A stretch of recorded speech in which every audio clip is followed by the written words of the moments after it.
Bizim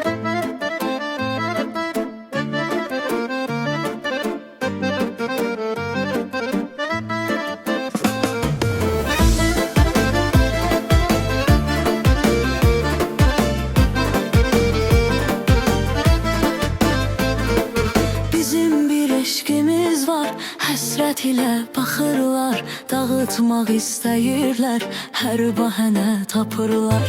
Biz yan yana olanda üzümüzdə təbəssüm, sanki çiçəklər açıb sadəcə bizim üçün. Kalbimin ateşiyle sene bağlıyam yaman. Sen yanımda olmasan sanki geçmeyir zaman. Əllərini ver mənə, qoy görsün paxıllar, əsil məhəbbət budur, gerçək olur nağıllar. Ellerini ver mənə, koy görsün paxıllar. Əsil məhəbbət budur, gerçək olur nağıllar.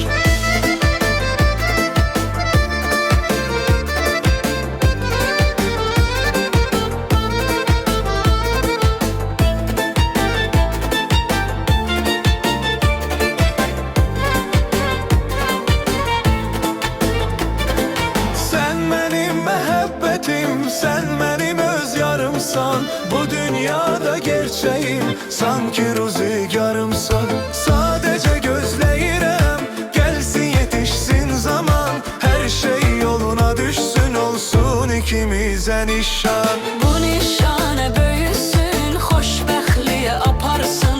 Əllərimdə əllərin, bir vağzalı çalınsın. Əllərini ver mənə, qoy görsün paxıllar, əsil məhəbbət budur, gerçək olur nağıllar. Əllərini ver mənə, qoy görsün paxıllar, əsil məhəbbət budur.